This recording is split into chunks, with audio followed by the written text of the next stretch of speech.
You're listening to The Rick Smith Show. For more information, go to thericksmithshow.com. If you've missed any portion of the program, you can download the podcast at thericksmithshow.com.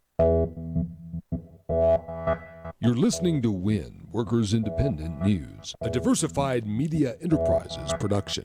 I'm Doug Cunningham. 21,000 CWA workers at AT&T Mobility will strike Friday if no new labor agreement is reached by then. It will be a one-day strike with workers returning to work Monday, May 22nd. In announcing the strike, CWA said, quote, "This greedy company makes billions off our backs but continues to try and take from us, demanding more work for less and trying to replace us with low-wage workers at third-party dealers and overseas. It's time to show them we're not going to sit back and take it," end quote. The strike would affect AT&T Mobility workers in 36 states and Washington, D.C.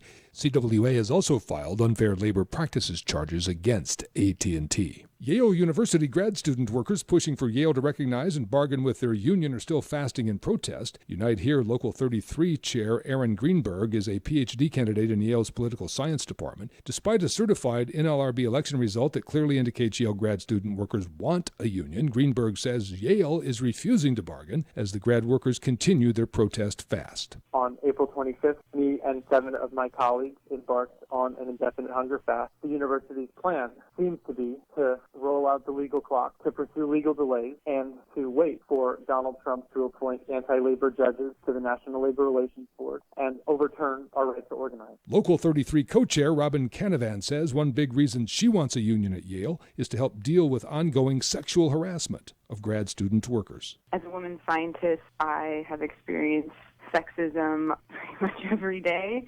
and this sort of casual culture of the old boys club is still very much present. And, you know, we put up with a lot of stuff, comments about our clothes, our bodies. I've been told by faculty that I can use my boobs to get a job. Don't worry about it. We are at impasse on a lot of issues, but 3 in particular that prohibit us from making progress on everything else. Boston Teachers Union President Richard Stutman. Stutman says among the issues that have deadlocked the new labor contract talks for Boston teachers are salary and classroom sizes for inclusion classrooms, where special ed students are mainstreamed. The union has filed a petition for mediation with the Massachusetts Department of Labor Relations. Stutman says teachers have been trying to negotiate a new contract in Boston for 18 months. He says the school district isn't bargaining in good faith. And he says teachers and students are being disrespected by that school district posture with the union. The schools are underfunded, especially in urban America. Teachers are treated disrespectfully in their collective bargaining. WIN is brought to you in part by the Amalgamated Transit Union, the largest labor union representing transit and allied workers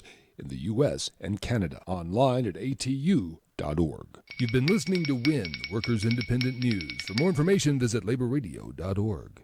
It's time for the Rick Smith Show. I want you to get up now.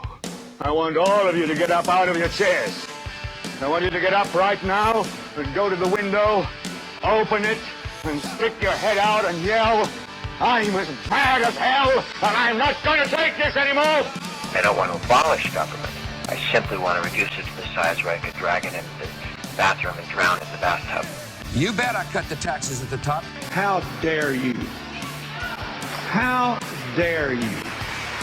Go ahead, make my day. The Rick Smith Show starts now.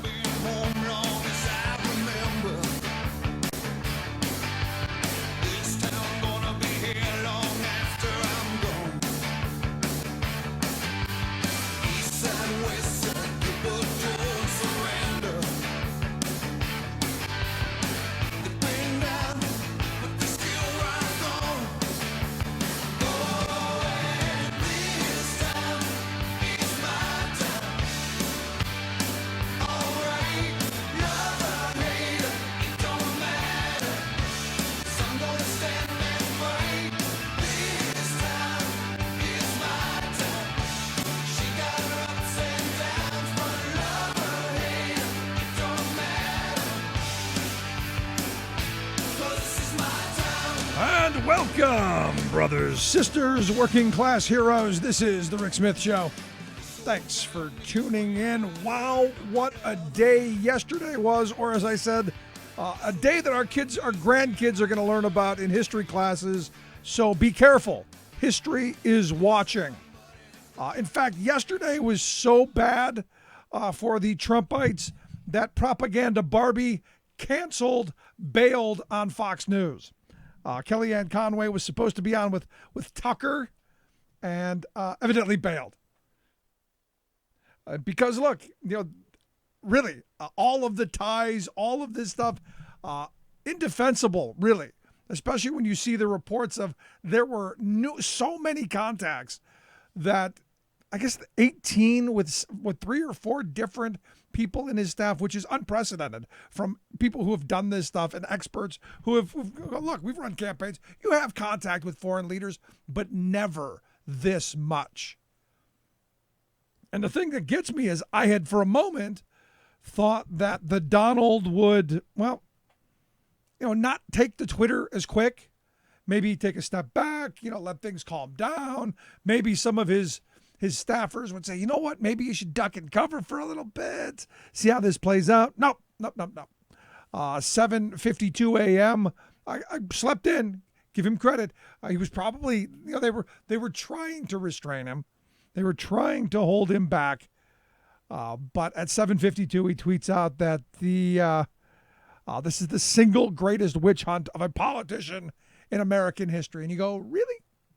I seem to remember that Ken Starr thing where they started off looking at a land deal and came up with a stain on a dress.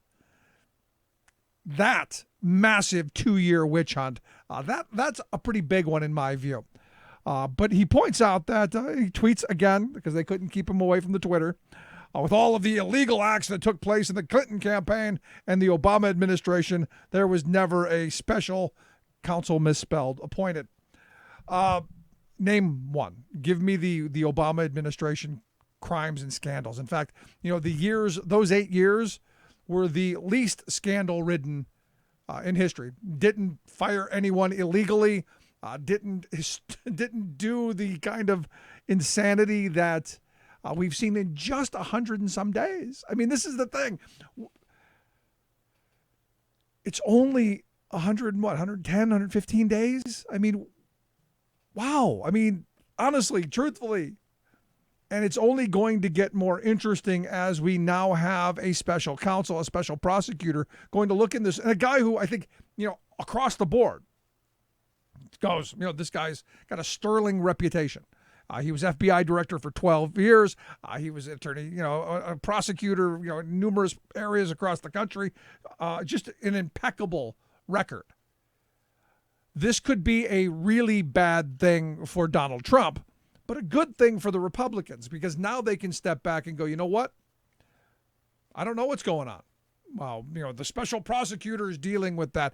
And this now becomes almost a non-story for them so that they can then get on to their agenda of destroying the country and undoing all of our labor laws and handing off tons of money to the very wealthy, which is why you see the Koch brothers. The story just came out that they're launching a major funding campaign of all of their vast network to get out there and push the Trump tax plan. They see this moment over the next couple of months. If it doesn't pass in the next couple of months, they know it's not going to. Now understand what the Trump tax plan is. It's larger tax breaks for corporations, repatriate all of that money from overseas at a fraction of what corporations owe in taxes. Get rid of the estate tax entirely because, hey, rich people don't want to pay taxes. And also, lower that tax rate for high income folks because, 39% is just too much for someone making over $1.5 million a year. Just way too much. We need a flat tax where, the billionaire pays the same tax rate that the person working at a fast food restaurant. That's the perfect world in conservative land. In fact, in conservative land, where they'd really like to go is where corporations have gotten it. Because understand, Trump wants to get rid of the alternative minimum tax, which would make people like corporations where we could actually pay them to live here. That's their perfect world because there are a number of corporations that exist in the U.S. that we actually give money to stay. And think about how screwy that is. But they're going to put their whole, Koch Freedom Partners, all of it, the Koch foundations, all of the money and all of the mechanisms and the machinery in that direction, because this is it. I think the wealth class understands. We're going to lose what we've built because of this crazy guy. Because understand, if this investigation draws out up until the midterms, which I'm predicting that it will, you're going to see mass bloodshed in Congress. There will be losses, I think historic losses. Because remember, this is the party that cozied up to the crazy guy that all of us were saying should not be allowed to on the tour of the White House, let alone sitting in the Oval Office. And every day it's going to get more interesting as this special prosecutor starts really looking into the facts. And the tax returns, those are going to happen. You're going to see the tax returns because it's all part of it. It's another piece of that puzzle that has to, like John McCain said, the centipede, the shoes are dropping.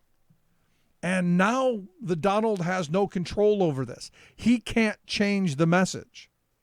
He's no longer the top dog. Mueller going to be the top dog. When he says something, that will change the news cycle.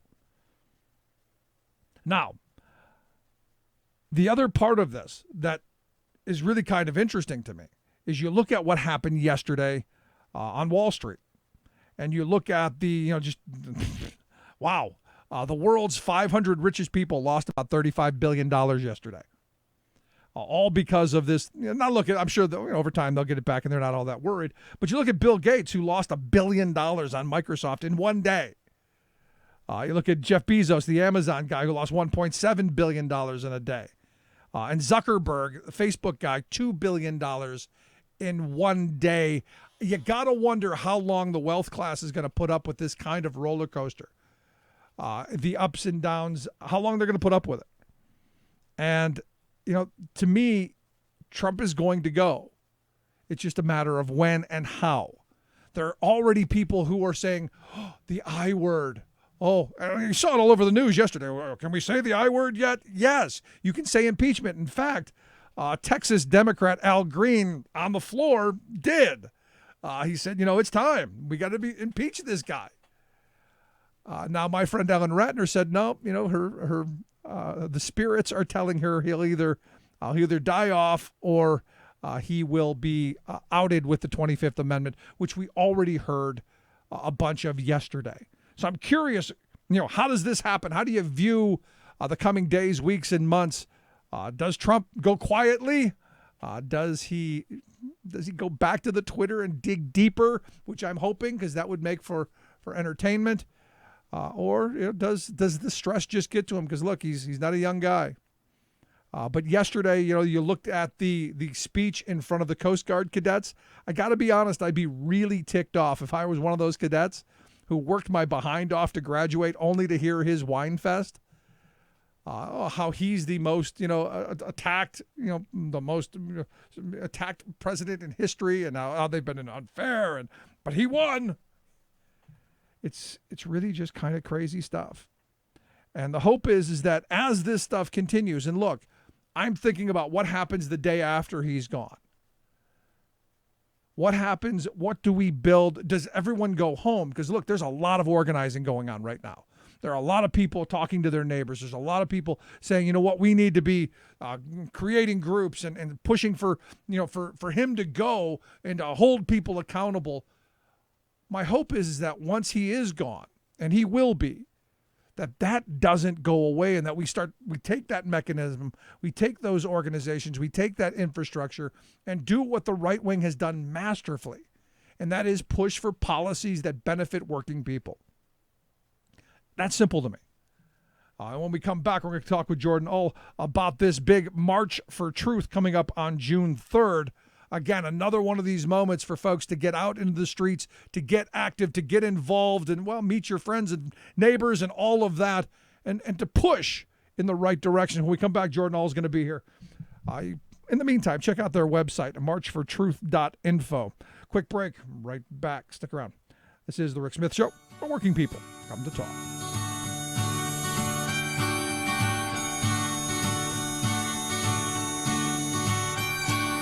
All of my life I have searched for clarity. I have wrestled with two paths buried deep inside of me. I lost some rounds, been knocked around, felt my share of defeat. Yet somehow I've always managed to get back on my feet. I'm Rick Smith, and this is Labor History in 2.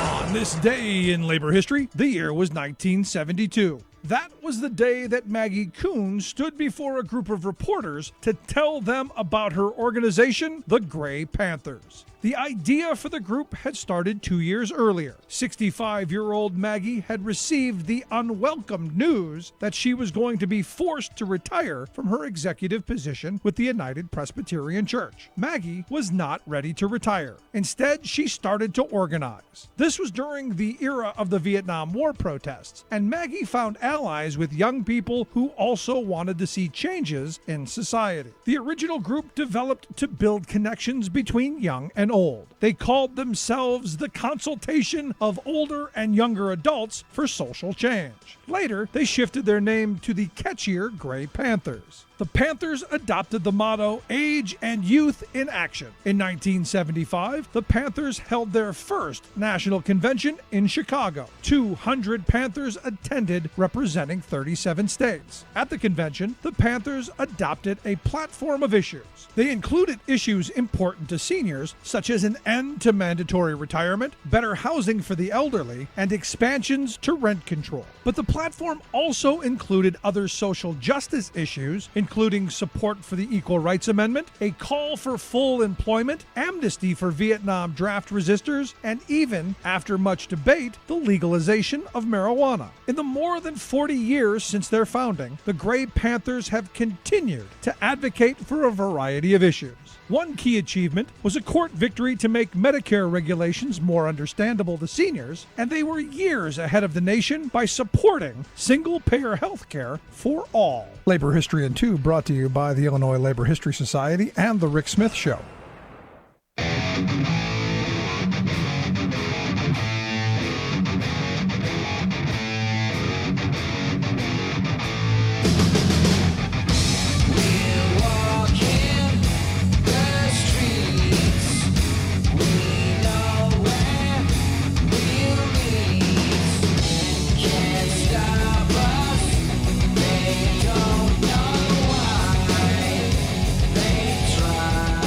Back to the Rick Smith Show. Check out the website, thericksmithshow.com. Yes, marching in the streets. Look, I've been advocating for boots on the ground, people in the streets, friends, families, neighbors, taking to the streets, protests, good stuff. And right now, the Donald has brought us that.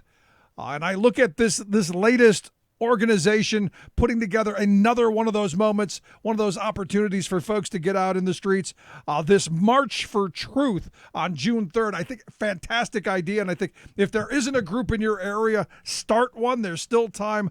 Marchfortruth.info is the website. We'll get a link at thericksmithshow.com. I've asked one of the organizers of this March for Truth to come on and talk with us. I've got Jordan Ewell on the line. Jordan, thanks for taking time for us. Hey, happy to be here. Thank you, Rick. So I look at this, and again, all of these protests, all of these opportunities for folks to get involved, to people to get organized, I think is a great thing. And I guess this is one of, the only positive that's come out of the Trump administration thus far.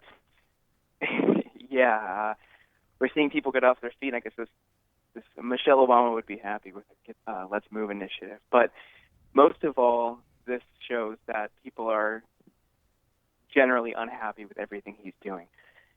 And this really speaks to the discontent and the obstruction of justice with the Trump-Russia investigation. And it really disproves his assertion that nobody cares about this issue. And we have 91 cities as of this morning that are saying, we do care. This is very important to us.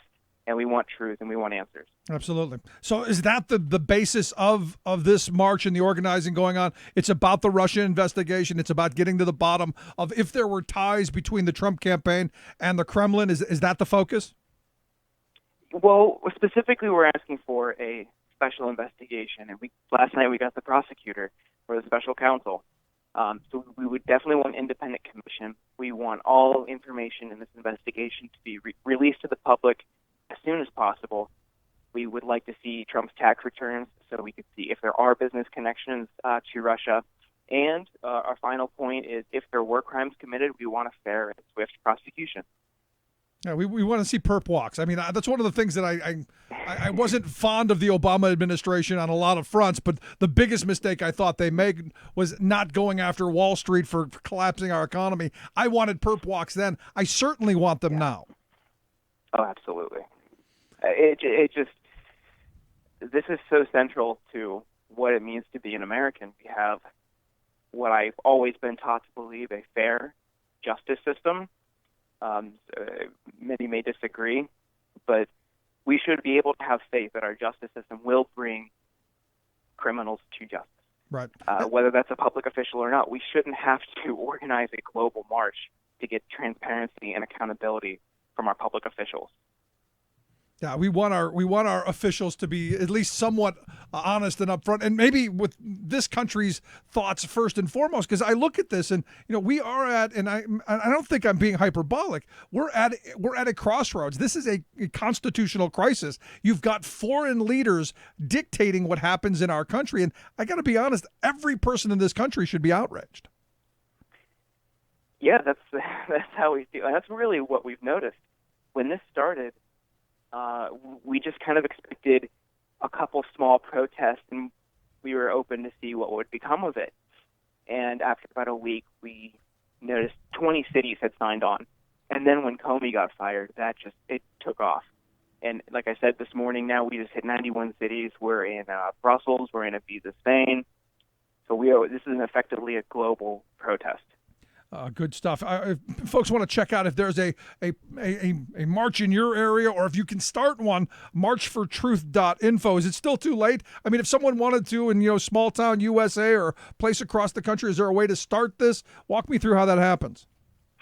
Yeah, absolutely. Definitely. If there isn't one in your state or city, go to marchfortruth.info. Right on the front page, one of the first things you'll see is a Find Your March button. If you click that, it'll take you to the map. And if there isn't one, definitely reach out to us. marchfortruth@gmail.com. We can help you get on the map. And in some cities and some jurisdictions, it might be difficult to get a permit now. But most cities, and definitely check with your local ACLU, most of the time you can protest on sidewalks without permits. So definitely check with a lawyer. Definitely check with the ACLU. But you should be able to organize in some fashion if it's not enough time to get a permitted event. Yeah, well, like you said, you can walk down the sidewalk. So even if there's 1,000 of you in your town that want to walk up and down the streets with signs, I think it's a good thing. But you're right. You check with the attorneys. But here's the thing. I look at this, and one of my fears is that all of this organizing, you look at the Women's March, you look at the March for Science, you look at all of this, you look at all of this activity, all of this interest, all of this engagement, and my fear is that when Trump goes, that goes with it. Any thoughts on how we keep that momentum going? Because look, I think when Trump goes, it gets uglier and worse faster, because I think Pence is actually worse than Trump, but that's an argument for another day. Is there anything long-term that you're thinking? We are discussing how to harness this momentum going forward. And it is something that's on the forefront of all of our minds. And what happens if people become complacent, if he does get impeached, if he does leave office, and we kind of just let our guards down? Like you say, Pence is just as horrible, if not worse. So this is something that everyone needs to consider and acknowledge. And we definitely need to continue this civic engagement, all this organizing. Connect with your local indivisible chapters. They are doing a phenomenal job to harness this energy and enrich local grassroots efforts.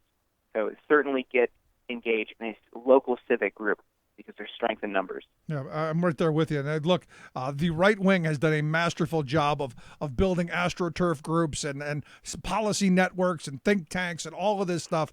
They've got all the money, and as I've been saying for a long time, we've outprocreated them. If we just come together, we can fight back against all that moneyed interest. Oh, absolutely. And that's something that really differentiates our protest with, say, the Tea Party protests after Obama's election. That was funded enormously by the Koch brothers. This is entirely grassroots. It's three folks with a handful of volunteers.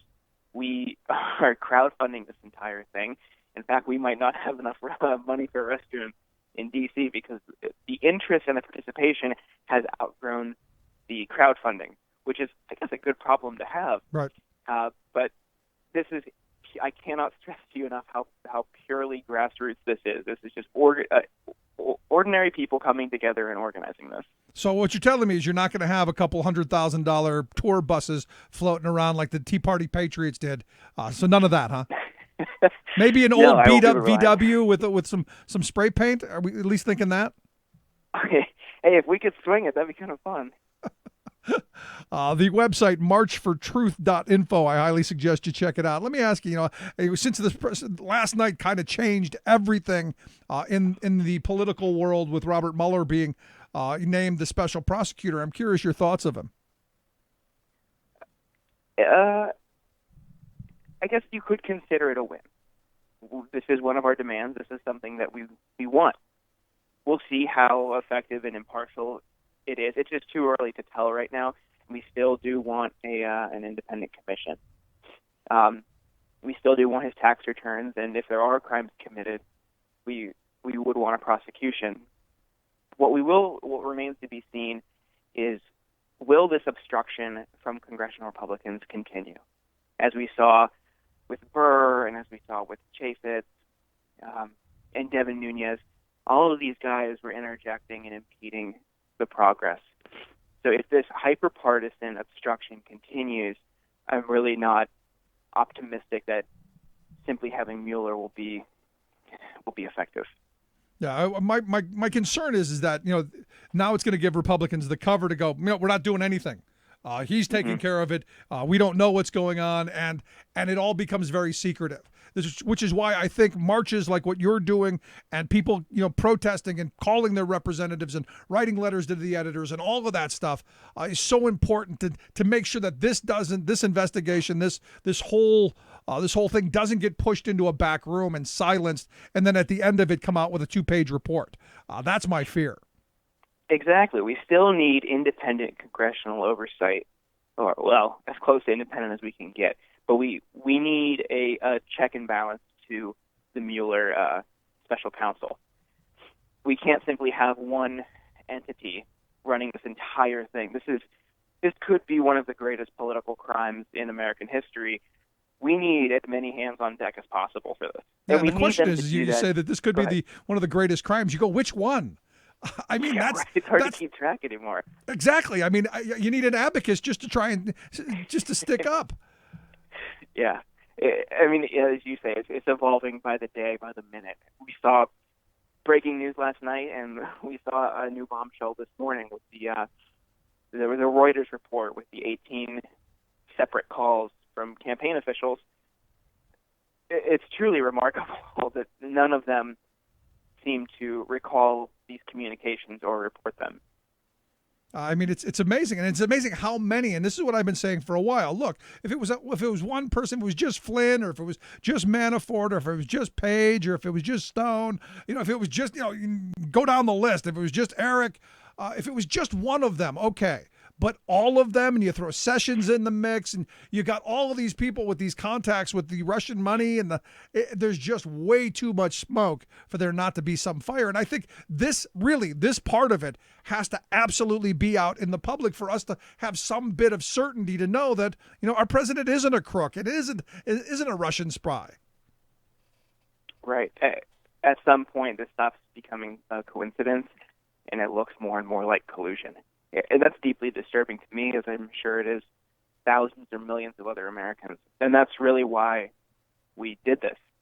Justin Hendricks had been calling for this on Twitter for a while, and he came to Andrea and myself, and he was like, we need to do this. So his energy inspired us to join, and we certainly tapped into a massive sentiment in America. Now, you certainly have you certainly have hit the right moment with this because, look, at the end of the day, I'm hoping folks will go to marchfortruth.info, and 2, on June 3rd, plan to get out in the streets with bring the kids, bring the family, bring the dog. I'm sure all of that would be great. Because we need to know this stuff. Last question I've got for you. You look at this stuff, and again, we're in this moment in history. What advice do you give to people who are looking at this and maybe go, well, I don't know. What thoughts do you give to them? Oh, I worry about anyone who could look at this and not see any issue. And you look across the aisle, and there are many people bending over backwards to justify it. I hope at some point the partisanship stops obfuscating their view, and they really do see this is detrimental to our country, to our government, to our society. So I really just hope and pray that they soon wake up and realize this is bad. This is really bad. And that's the perfect response. This is really bad. There's nothing normal about it. And it's time for us to get active, engaged, and out into the streets on June 3rd. Again, the website, marchfortruth.info. We'll get a link at thericksmithshow.com. Just click on Jordan Ewell's name, take you right there. Jordan, I appreciate you taking time for us. Hey, it was an honor. Thank you, Rick. Fantastic talking with you. Again, marchfortruth.info. Go there. Quick break. Right back. Stick around. This is The Rick Smith Show, where working people come to talk.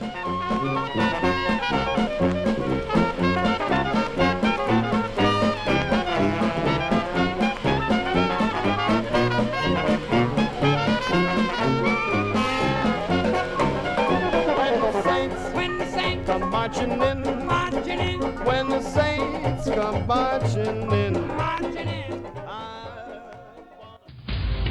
This is Solidarity News on Radio Labour. This is a Radio Labour special report. I'm Mark Boulanger. May 17th is the International Day Against Homophobia, Transphobia, and Biphobia. It's a day set aside to raise awareness of LGBT rights worldwide. Last year, commemorations of the day took place in more than 120 countries. One of the global unions which has been at the forefront in the struggles to win respect for LGBT rights is Education International. EI is the global union for teachers and other education workers. Here's Naomi Goldberg, a Chicago researcher on LGBT issues, speaking at an EI conference. So what are the sort of long-term, big outcomes of employment discrimination for LGBT adults? On the face of it, we see lower wages. Transgender people with incomes less than $10,000, which in the U.S., it's virtually impossible to live on that. 15% of transgender people reported income at that level compared to 4% of the general population. So nearly a 4 times higher rate. Of LGBT adults, 35% have incomes less than $24,000 compared to 24% of non-LGBT adults. So certainly employment discrimination, as well as many of the other things I mentioned earlier, have an economic impact on LGBT people in terms of wages themselves. Finally, we see much higher rates of poverty for LGBT people. 7.6% of women in same-sex couples are living in poverty compared to 4.3% of different-sex married couples. When you look at kids living in families, kids raised by male same-sex couples, nearly 1/4 are living in poverty. And some of that has to do with the race of same-sex couples who are raising kids. They're much more likely to be African American and Latino. And we in the U.S. have a huge economic and income disparity across race lines. Women in same-sex couples have much higher rates of poverty than other couples. And again, this speaks to intersectional issues. Some of this is that women in general just make less. So when you have 2 women, they make less than a man and a woman. They make less than 2 men. But some of this is also, discrimination against women in the labor market, and discrimination against lesbians in general. I talked to Ki Cheng Tom about sexual diversity and labor unions. Ms. Tom is a transgendered woman who specializes in working with children. I met her after she spoke at the Education International Conference and asked her how the labor movement could help people struggling with the issues related to sexual diversity. I think that the labor movement can really be involved in this struggle by ensuring that those who work in education have the resources and standpoint they need to be real supports to the children who are in their care and who are being educated by them. Too often we hear stories of those who work in education, teachers and support staff and other kinds of staff, being restricted, not being given the resources they need to teach in the classroom or the resources to be properly remunerated for the services they provide. It can be a lonely and difficult task to decide to live openly as an LGBT person, but being active in a union can help.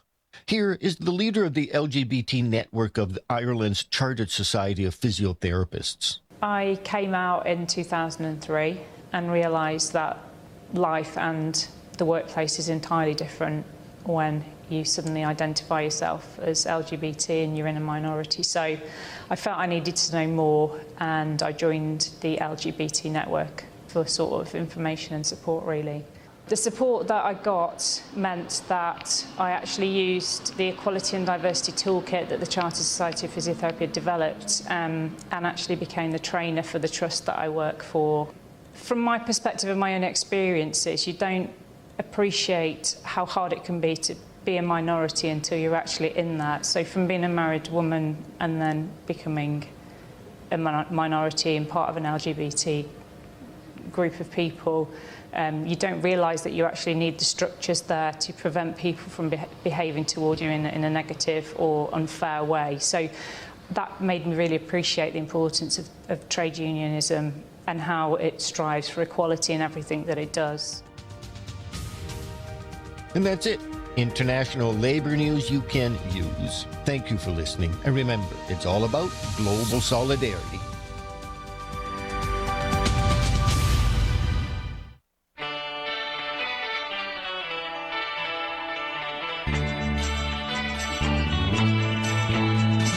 Hey, Mr. Tangerine Man, build a wall for me.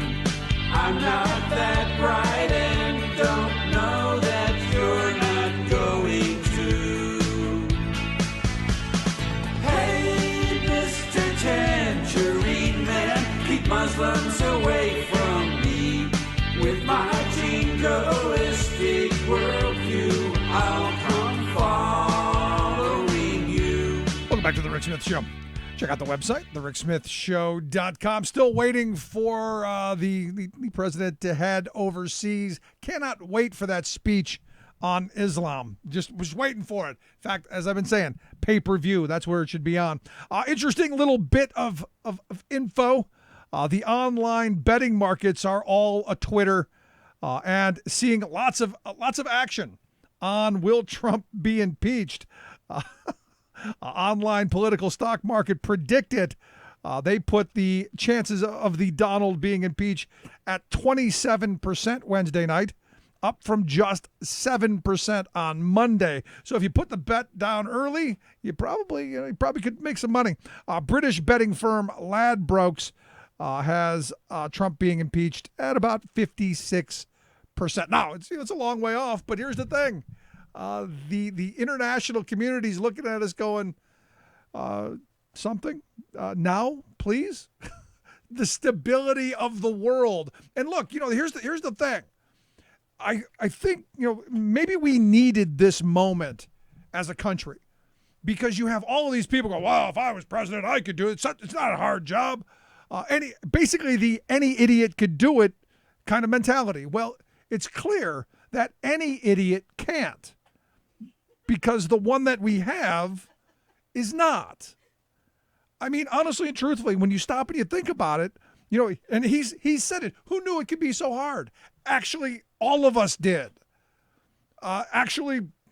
All of us knew that healthcare was difficult, that being president was difficult, that being commander-in-chief was difficult. You just can't blab off your mouth and give Russians secrets that the Israelis gave you. It's a bad thing. It's not real bright. And you could say what you want about Obama, but to be honest, the guy got it. And what he really got is that he didn't know everything. Because the more we're hearing about, how Obama did things, he never met with the FBI director without people in the room. taking notes, making sure that both sides agreed on what was said. You didn't have a dinner where here's what the American people are supposed to believe. That Donald Trump wasn't trying to influence the FBI director, who took copious notes, and there are memos, and hopefully someday we will see them. But we're supposed to believe that the guy who basically never did his homework, has never taken him, and lies perpetually, we're going to believe him. And this is one of those things I tell my kids. You know, when you lie about a lot of little things, when something big happens and you're maybe telling the truth, we're not going to believe you. I mean, this is what happens when you have an administration that lies with such proficiency. I mean, honestly, every word that comes out of the mouth seems to be an alternative fact. Seems to be, well, not even remotely close to the truth. I don't even know that alternative facts even goes anymore. So we're at this moment. And maybe this is a learning moment. Maybe, you know, because I'm always trying to find the good. There's got to be a silver lining to this nightmare. Which is, look, it's hard. Maybe we should get qualified people. You know, we just had a woman who was running, who was probably one of the most qualified people, had spent, you know, her entire life in the government arena, and probably would know better than to call in the FBI director and say, hey, you know what? Maybe I hope you'll get rid of that. You know, and expect someone to not write that down. So we live in very interesting times, and again, I see all of this organizing going on. I see all of the heads coming up, and I see people getting up off their couches and thirsting for more information. That's a good thing. Because, again, our system was set up that we the people, a government of, for, and by we the people, active, engaged, educated, informed, in this wonderful moment, in this wonderful system of self-governance and self-rule. Direct where we're going. Not with a dictator, not with, you know, our Mar-a-Lago Mussolini or wherever he's holding up these days. Somewhere in New Jersey. Which, really, New Jersey? But us, we the people. And I hope this investigation, I hope this takes us in a direction to solve all of these questions and hold those accountable, all of those accountable. It can't just be Trump being the sacrificial lamb, 25th Amendment, we'll push him out the door, and then everything's fine. Because everything will not be fine after that. Because this government that we have right now is not the voice of we the people. The policies that they are pushing through, their horrible health care act, the tax plan that the Koch brothers desperately want, you name it, the infrastructure giveaways that they're going to be throwing out. You name the policy, pushing a national right to work, gutting overtime laws, gutting working conditions. That's not what working people, that's not what the folks of this country want. So all of them have to go. And I'm almost at the point where we actually need a midterm election to right all of these wrongs. We have never seen a moment in our history like we're seeing right now. Curious your thoughts. You can email me, Rick at thericksmithshow.com. Quick break. When we come back, talk media news. Stick around. This is The Rick Smith Show, where working people come to talk. Get up and take your money. All they want to do is get up and take your money. All they want to do is get up and take your money. All they want to do is get up and take your money. You're listening to The Rick Smith Show. I'm Rick Smith, and this is Labor History in 2. On this day in labor history, the year was 1933. That was the day President Franklin Delano Roosevelt signed the Tennessee Valley Authority Act. The act created the TVA as a federal corporation and was tasked to address the resource development of the region, one of the poorest in the nation. These included flood control and improved travel along the Tennessee River. It also meant improved forestry to address soil erosion and facilitation of agricultural production. Control of water resources required a series of dams designed to navigate the river and reduce flooding. Though Wilson Dam had been completed before the establishment of the TVA, the authority had embarked on the construction of 16 more dams. During the Depression, the TVA hired tens of thousands of workers for conservation, construction, and development. Historian Eric Loomis notes that though the TVA was one of the region's largest employers of black workers, the authority also maintained rigid lines of segregation in its workforce. He adds that though 14 AFL unions eventually worked on dam construction, the agency initially refused to recognize unions. Workers would have to wait until 1940 to sign first contracts in the anti-union South. Today, the authority is most well known for its supply of electricity to nearby communities. It is the nation's largest public power company and serves about 80,000 square miles in the southeastern United States. TVA capacity to generate electric power includes some 29 hydroelectric dams, 11 coal-fired power plants, 3 nuclear plants, and several combustion turbine installations. It also has several solar and wind installations. The authority produces more than 130 billion kilowatt hours of electricity each year. The TVA played a critical role in transforming the South by constructing infrastructure necessary for modernization and industrialization. The most important issues of the day. This is The Rick Smith Show.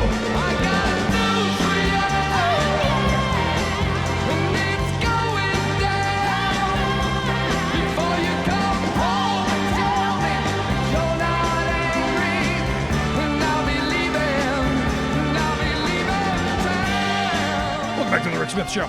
Check out the website, thericksmithshow.com. So evidently we're interviewing FBI directors now, and one of the names that caught my attention, Trader Joe Lieberman, evidently being interviewed for the job. And wouldn't that be a good jab in the eye to Democrats to put Lieberman right there, the guy who, well, I would argue the guy that one of the reasons Gore lost in 2000 and the country's completely screwed up and only had him to flip to an independent and a whole... Yeah, Trader Joe Lieberman. There you go. Good stuff. Anyway, let's find out what's going on around the world and there in Washington, D.C., where I'm saying we're living in a brave new world. Victoria Jones, Talk Media News. Victoria, thanks for taking time for us. Thank you very much. So what do you think? Trader Joe Lieberman, FBI director? Well, he's 75. Yeah, why not? Sure, why not? I guess he couldn't be any worse than the other ones that they threw out, right? Well, I mean, the acting Attorney General, Andrew McCabe, he's very competent and probably won't get it. Nope. No, probably won't get it. Other than that, there's Ray Kelly, former head of the police in New York. Okay. I don't think he'll get it. No. I don't think so. No, I don't think so either. I think we're going to end up with somebody who, I'm sure the first question is, you going to stop Mueller? You going to investigate him? And the person can't, Yeah, I know. But so, what do you think of this? What do you think of the announcement that Robert Mueller now is going to be the special counsel? Where do you see this? It's very interesting because Rod Rosenstein, the Assistant Attorney General, who's in charge of this, because the Attorney General Jeff Sessions met with the Russian ambassador twice and did not tell the truth about it in his confirmation hearing, which is why he's had to recuse himself from all this. So just so we remember why all this is playing out the way it is. Right. Rod Rosenstein was said to be not happy about the fact that the memo that he wrote for President Trump about Jim Comey was being used as the rationale for why Comey was fired in the first part of last week, before Trump came out and said, "Oh, I fired him. I was always going to fire him. Fired him. I was thinking about the Trump-Russia thing." And he was said to be very upset about that. And there were some stories saying that he threatened to resign. Then there were other stories saying that he didn't. But I didn't see any stories correcting the fact that he was very upset about it. Right.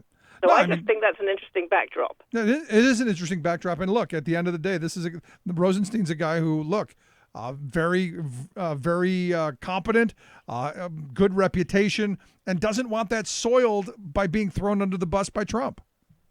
No, and I think wants to do the right thing and has looked around and has come out and has really found somebody who is considered a straight arrow in Washington, D.C. And there aren't many of those. So, I've been saying that my thought is that one of my concerns with this is that this could be one of those investigations where we no longer start talking about it, because I don't think there are going to be any leaks coming out of his investigation. So my fear is that everything just stops. We hear nothing until they issue their report at the end of the day. Well, they may not issue a public report either. Yeah, I mean, that's the part that bothers me, and we never get to the bottom of whether there was there or what happened. That's a concern, which is why I think this is actually pretty good for the Republicans. It could be good for the Republicans, but the report might be leaked, so that's a possibility too. I think that's quite likely. Whatever it is would be leaked. No, I think it could well go dark for some time, and which is how it's supposed to work. But I don't think that's necessarily going to stop some of the leaks. Yeah, but the question is will it stop Trump from tweeting? Because I thought there would be a time where he'd look at this and go, "This is serious." His advisors would go, "Hey, maybe you should stop." They did. They did last night. There was a big huddle of everybody. Jared Kushner, the son-in-law, was saying, "No, you've got to fight this announcement. You've got to go fighting with your statement." All the other advisors said, "No, you've got to go measured and careful with your statement." He went measured and careful. He boiled for 12 hours, and then he exploded this morning on Twitter. Exactly. That's exactly where I was going. In fact, he did wait till almost 8 o'clock this morning. Yeah, and so I don't think he's going to be able to. Who's saying that? Oh, it was Cat Stevens. You can't keep it in. You can't keep it in. You got to let it out. Exactly, and the question then becomes, how long before he just explodes and has a breakdown? I don't think that's going to happen. I think that you're just going to get more and more exploding. And look, that's going to be at least entertaining while our democracy goes down the drain. Well, and he's off on a 9-day trip with 5 stops, 4 countries. I think it's 4 countries. Yeah, 4 countries. 4 countries, 5 stops, starting tomorrow. What could go wrong? Yeah, and I'm waiting for the speech on Islam. It's in Saudi Arabia. Exactly.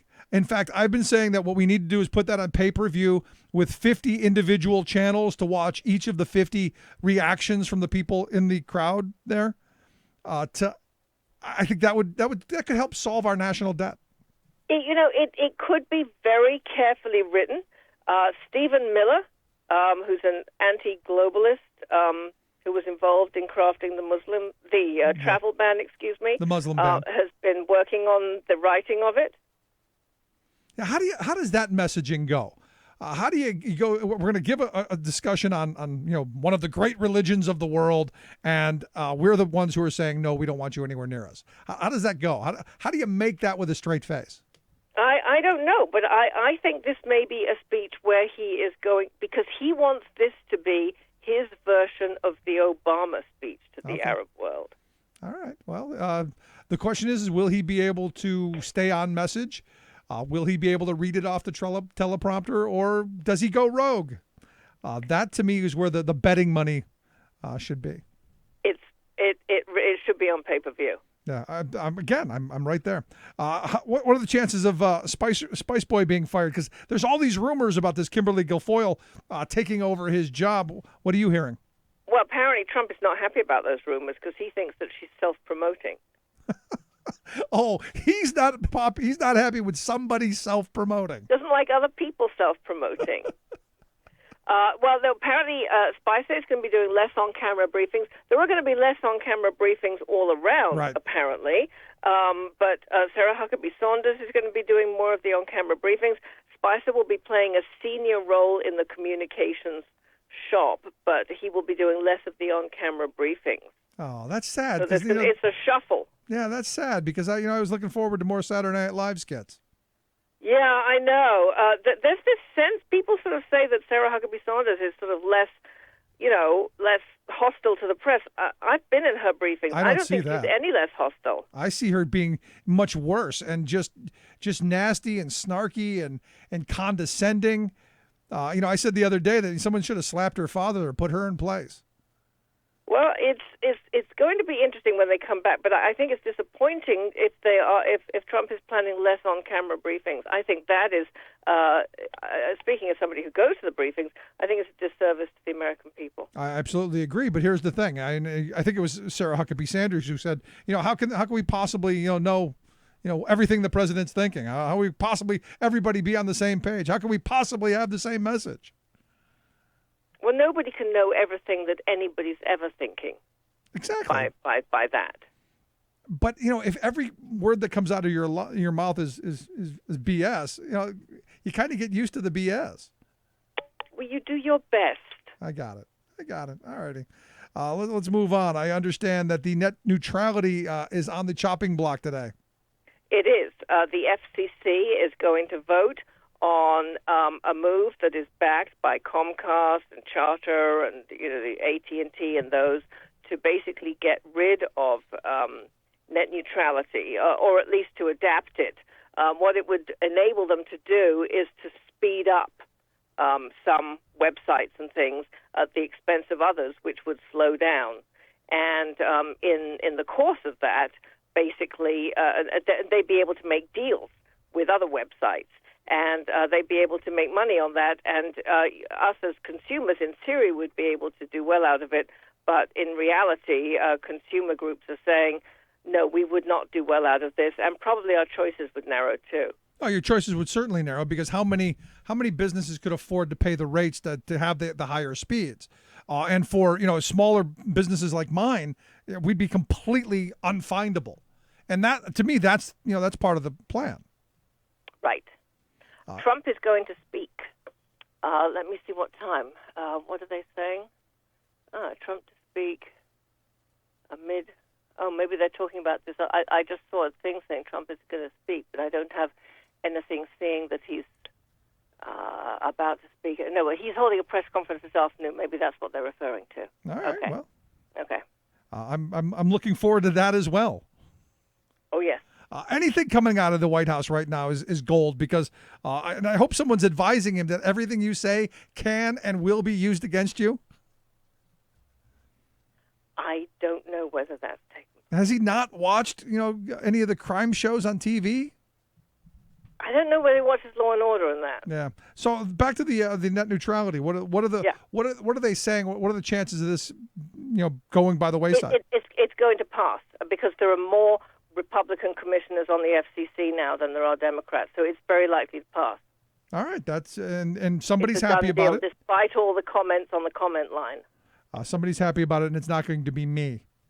No, it's not going to be consumers generally, and once consumers start to see what it's doing, consumers are not going to be happy, and it's likely to be too late. Yeah, and again, it's too late, and that's the thing. And I haven't, I've been talking about this for a couple of years now, because this has been, the Comcast, the AT&Ts, the Verizons, the Spectrum, you name the big internet provider. This has been kind of their wet dream, man. We could profit off of these big companies to shove things in people's faces. It's frustrating. I think it's very frustrating to a lot of people, because the word net neutrality, it's like climate change. People's eyes glaze over, and they don't take the time to find out what it means until it hits you and you're trying to watch something on Netflix or on something else, and you're wondering, why am I getting that round and round thing? And my video is not coming. Excellent point. Yep. And finally, Roger Ailes is dead. Roger Ailes is dead at 77, which is very young. So we don't know what of. Any idea of what of? No, we don't know yet. No. Okay. We just got the news this morning. The Drudge Report broke the story before Fox News. Wow. He's kind of on the outs there at Fox News, right? The whole sexual scandal, the whole, lots of money paid out because of him kind of thing. Yeah. Yeah. Well, sad for his family. I'm never a big fan, but, it's sad when someone dies. Yeah. There you go. Well, get to the speech. We're going to need to know more tomorrow. Okay. Thanks so much, Victoria Jones, Talk Media News. Sad when someone dies. Our thoughts to the family there, but not thrilled with his legacy. Left behind the fake news. Anyway, if you've missed any of today's program, thericksmithshow.com. That's where you go to get the podcast, the Rick Smith Show app on the smartphone. Take the program on the go wherever you go. And as always, you can email me at rick@thericksmithshow.com. When we come back, it's Infrastructure Week. I'm going to talk about what we should be rebuilding, what we should be doing, why we should be doing it, all of that. Quick break. Right back. Stick around. This is The Rick Smith Show.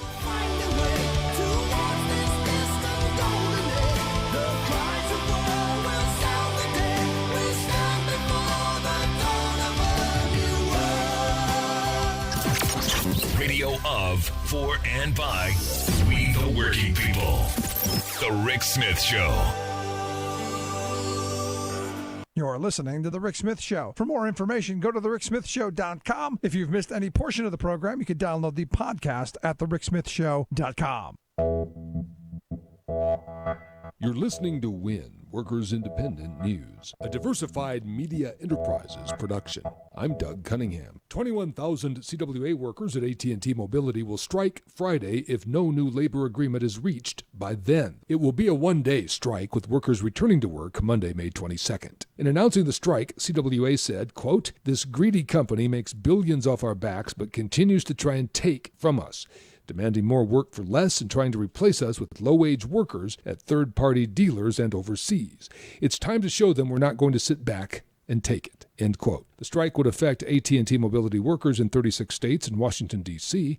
CWA has also filed unfair labor practices charges against AT&T. Yale University grad student workers pushing for Yale to recognize and bargain with their union are still fasting in protest. Unite Here Local 33 chair Aaron Greenberg is a Ph.D. candidate in Yale's political science department. Despite a certified NLRB election result that clearly indicates Yale grad student workers want a union, Greenberg says Yale is refusing to bargain as the grad workers continue their protest fast. On April 25th, me and 7 of my colleagues embarked on an indefinite hunger fast. The university's plan seems to be to roll out the legal clock, to pursue legal delays, and to wait for Donald Trump to appoint anti-labor judges to the National Labor Relations Board and overturn our right to organize. Local 33 co-chair Robin Canavan says one big reason she wants a union at Yale is to help deal with ongoing sexual harassment of grad student workers. As a woman scientist, I have experienced sexism pretty much every day,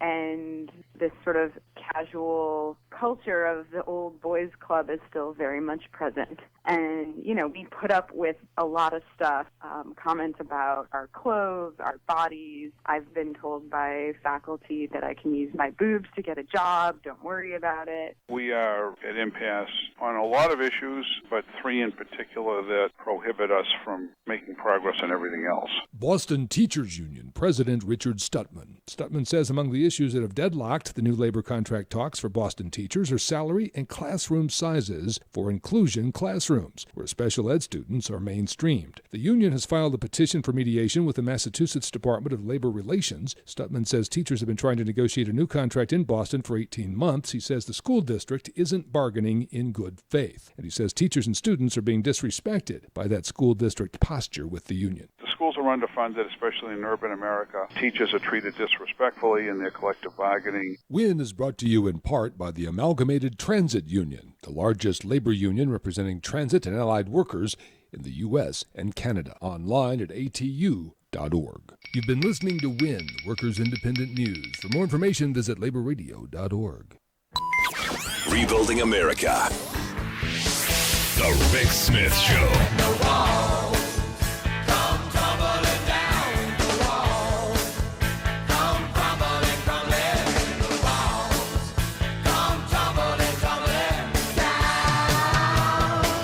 Back to the Rick Smith Show. Check out the website at thericksmithshow.com. It's Infrastructure Week, the 1 week of the year where we look at the crumbling roads, the bridges, the broadband access that, well, pretty terrible.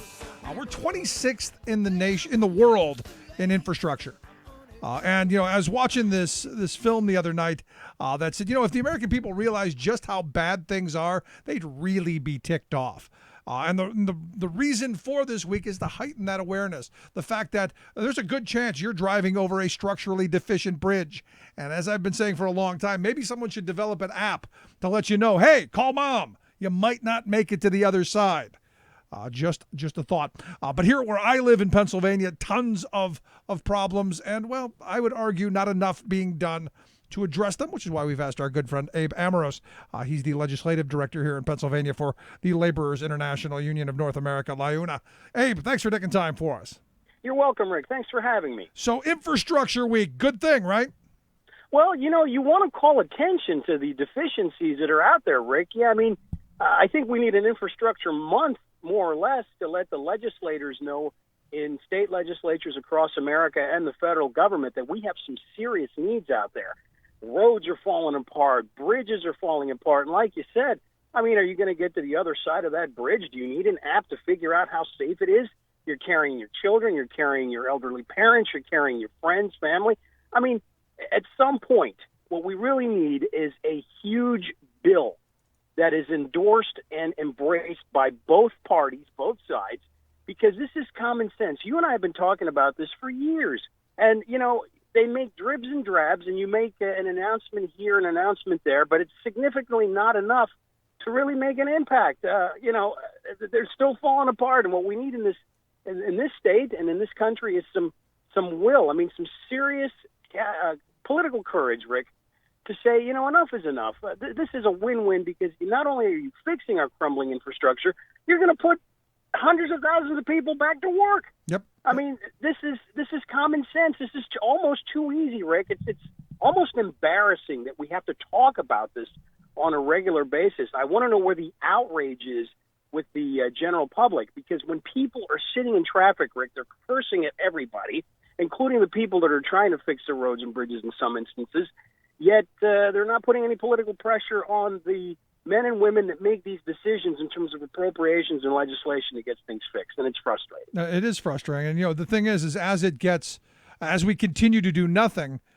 it only gets worse. In fact, the American Society of Civil Engineers just came out with their report card that gave the nation a D+, which, I got to be honest, if I came home with a D+ on my report card to my mother, a beating would ensue, but that's a whole other thing.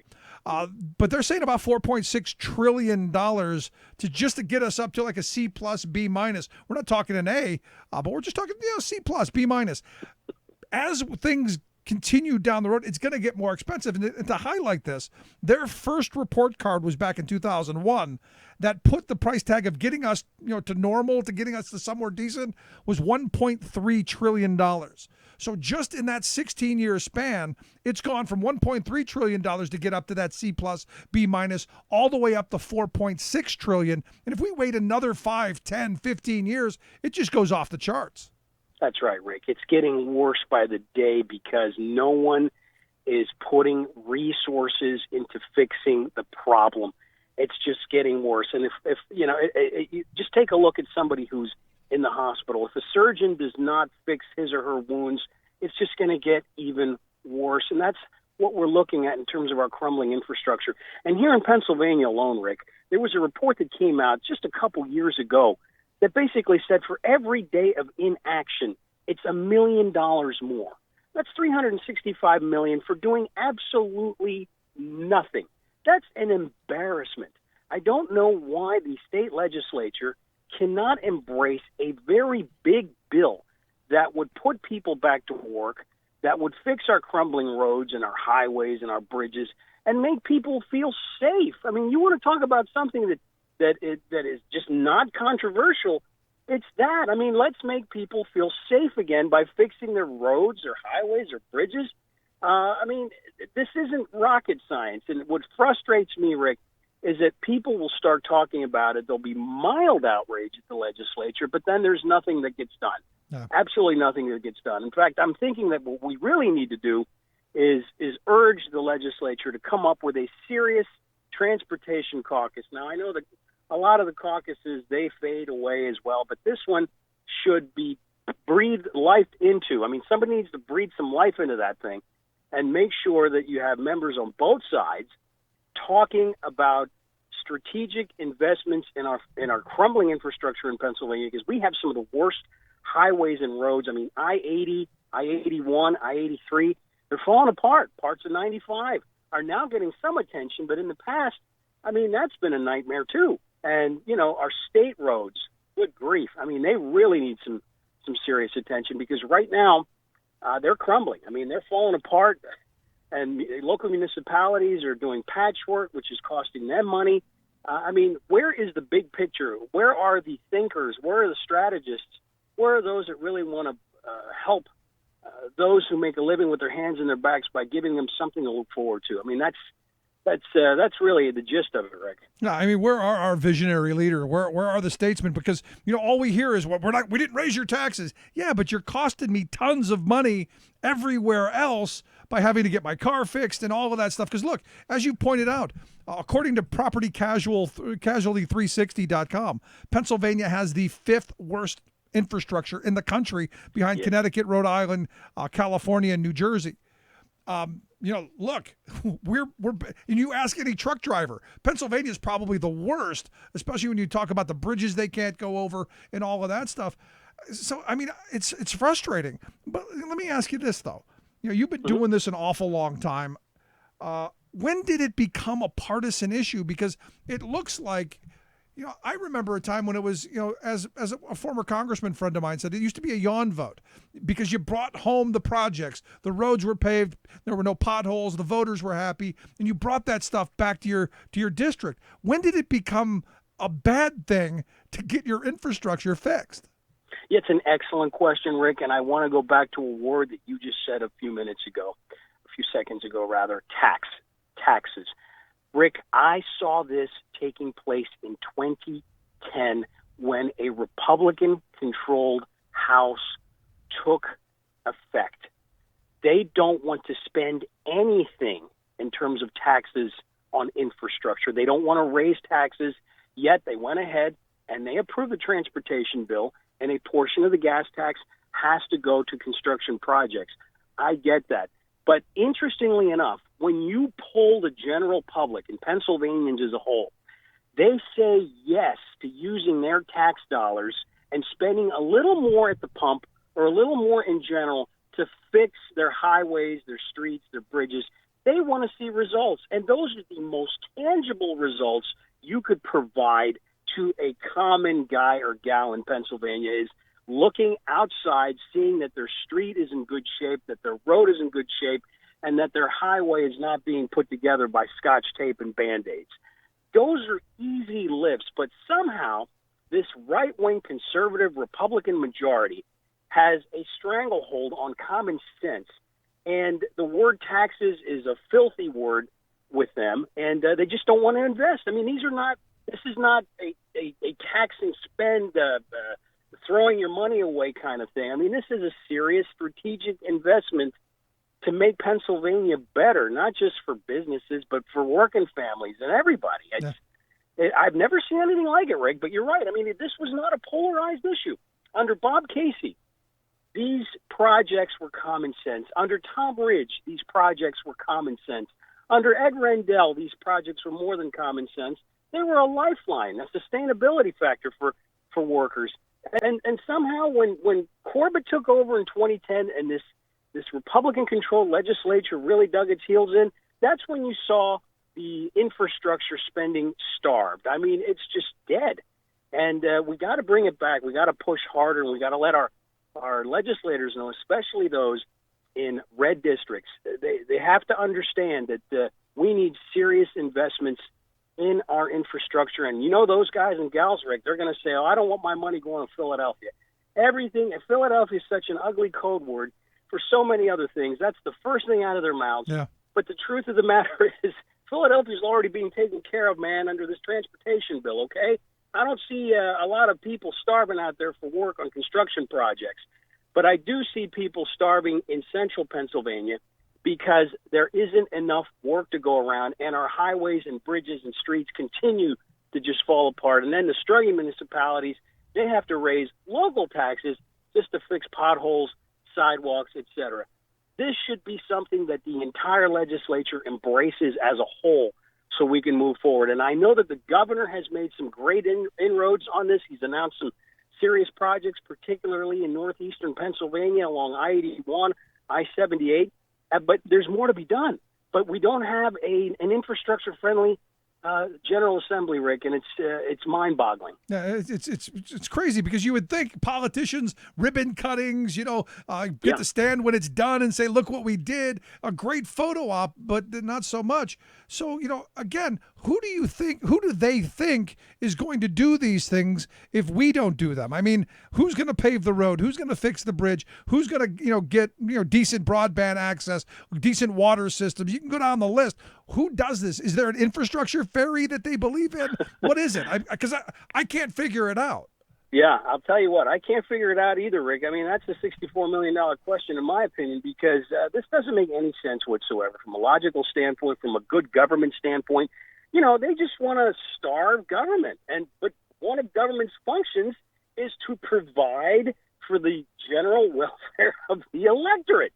And that means infrastructure. That means fixing those roads and highways. And I sound like a broken record, but we got to keep repeating this over and over again. But it is mind-boggling because they just don't want to raise any taxes to fix these things. But that's where they come from, and that's what our taxes should be going towards: public safety, infrastructure, the common good, and stop demonizing parts of the state because they're doing just fine right now. It's central Pennsylvania and the same people that they rely upon, Rick, for votes are the ones that they're hurting. Yep. And the voters need to wake up and realize that these guys and gals, they're not going to bat for you. They want you to go to bat for them at the polls, but they're not going to bat for you. They're falling asleep at the wheel, and as a result of that, things are falling apart, and every day of inaction is just more money that have to come out of their pockets eventually. Yeah. It's again. But here's the thing, Abe. I mean, these are people who don't believe in pork. And all of that infrastructure stuff, they've labeled as pork now. Everyone points to the bridge to nowhere, which I got to be honest, I'm not against the bridge to nowhere. And for a very simple reason, that once you build it, it becomes somewhere. Right. That's exactly right, Rick. That's good logic. See, but logic is lost on a lot of people. I mean, it's a little too hard to think sometimes, which drives me absolutely crazy because then it just whittles down to sound bites and messaging. And and I got to tell you, Rick, we've lost the messaging war on this. I mean, I don't know why, but we have. This is common sense stuff. We got to keep pounding it and say, look, this is not a partisan issue. Democrats, Republicans, they all want the same thing in terms of public safety, in terms of infrastructure. I mean, let's give it to them. Let's fix things up. Let's find common sense solutions and start talking again. But somehow along the way, Rick, and it started in 2010, brother. It started in 2010. I mean, this is 2017 now. And things have just come to a complete stop, a complete grind, if you will.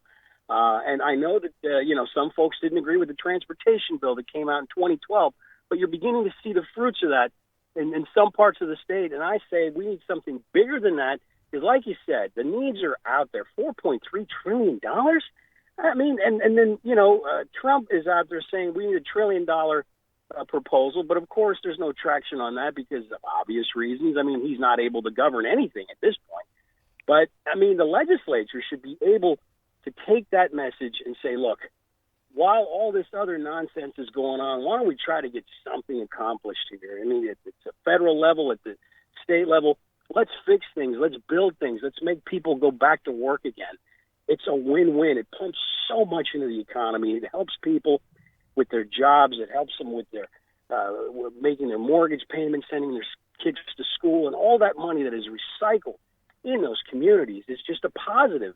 I mean, this is almost it's ridiculous how much sense this makes, yet there's no action at the state legislature. Yeah, it makes you question the people who tell you that they're the party of big business and the party of business friendly and the small businesses, and they're the party of business, Abe, yet this, which would really help business on every front through better infrastructure to get products to market, to the reverberation effect of dollars in communities. Definitely. They're opposed to it. It's bizarre. You're absolutely right. But here's the thing. We've been trained like Pavlovian dogs to anytime we hear the word tax, we kind of froth at the mouth. Is there a way to change that word to where we could bring in the revenue to fund our roads and bridges and all that without saying the word tax? They're investments, Rick. I mean, why don't we just call them what they really are? They're investments, and investments have returns, and those returns are in a more competitive state in terms of business, less time sitting in traffic, more time spent with your family, more time spent at the office actually making money to provide for your family. These are investments. That's what they need to be called, because that's what they are. I mean, you could play weasel words with tax and revenue enhancements, but let's call them what they are: strategic investments, improvements in our community.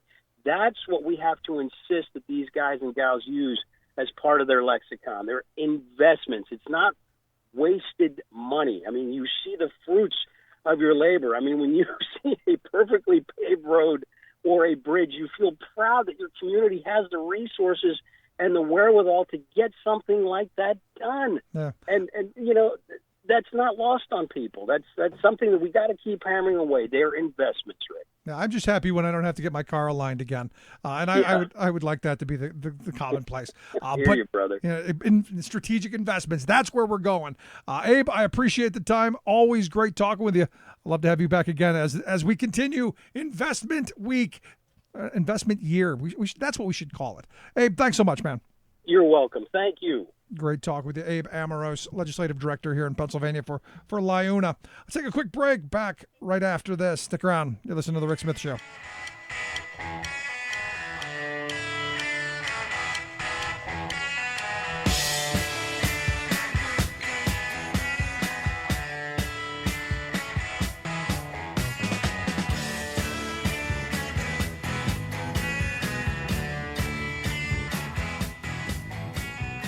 Controversial, thought-provoking, opinionated. Rick Smith. I'm Rick Smith, and this is Labor History in 2. On this day in labor history, the year was 1972. That was the day that Maggie Kuhn stood before a group of reporters to tell them about her organization, the Gray Panthers. The idea for the group had started 2 years earlier. 65-year-old Maggie had received the unwelcome news that she was going to be forced to retire from her executive position with the United Presbyterian Church. Maggie was not ready to retire. Instead, she started to organize. This was during the era of the Vietnam War protests, and Maggie found allies with young people who also wanted to see changes in society. The original group developed to build connections between young and old. They called themselves the Consultation of Older and Younger Adults for Social Change. Later, they shifted their name to the catchier Gray Panthers. The Panthers adopted the motto, Age and Youth in Action. In 1975, the Panthers held their first national convention in Chicago. 200 Panthers attended, representing 37 states. At the convention, the Panthers adopted a platform of issues. They included issues important to seniors, such as an end to mandatory retirement, better housing for the elderly, and expansions to rent control. But the platform also included other social justice issues, including support for the Equal Rights Amendment, a call for full employment, amnesty for Vietnam draft resistors, and even, after much debate, the legalization of marijuana. In the more than 40 years since their founding, the Gray Panthers have continued to advocate for a variety of issues.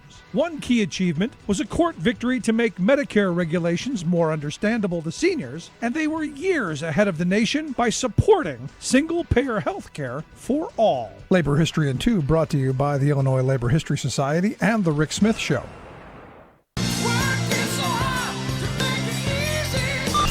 Bringing sanity and rational thought back to America. Rick Smith.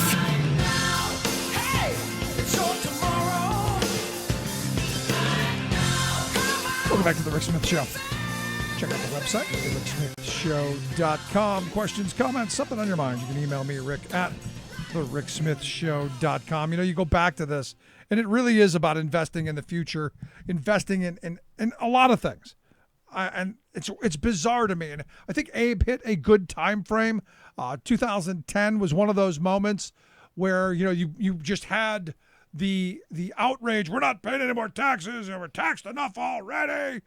You had all of that rage, I would say, ginned up Because understand, we're, especially in this country now, taxed much lower than we have been in past generations.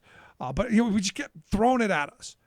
And look, I would argue a lot of the things that ends up happening is we have a redistribution of wealth from workers and the societies and communities up to the billionaire class, up to the corporate level. They're not paying their share. And I think people are frustrated and angry because, look, the roads aren't being paved. Schools are crumbling. Our infrastructure, the water systems are crumbling. Our infrastructure is falling down around, and people see that every day. And what we get from the Republicans is simply, no, we can't raise no taxes. No. In fact, everything that they want to do is continue to cut more taxes for the wealthy, in the hope that in this magic thinking that there's a fairy out there who's going to fix our infrastructure, and there's a fairy out there who's going to sprinkle some dust and get people health care, and the education fairy, and you name it. The invisible hand will do it. When the reality is it doesn't. There is no infrastructure fairy. There is no invisible hand. Sorry, doesn't work that way. And you look at the most recent Republican scheme to destroy Obamacare. What has now come out of one of these consulting firms that do healthcare research, they point out that the House Republicans' plan to replace Obamacare is going to cut about $43 billion over the next 10 years to Medicaid coverage for children. That means they're defunding the CHIP program. That means working people who get their health insurance for their kids through the government, through CHIP, ain't going to be there anymore. And, poor and working class children are going to suffer because of this. And some, yes, will die. But that's okay. That's okay in conservative world, because it's all about giving the wealthy more, which is why the Koch brothers are going to spend multi-millions of dollars pushing the Trump tax plan.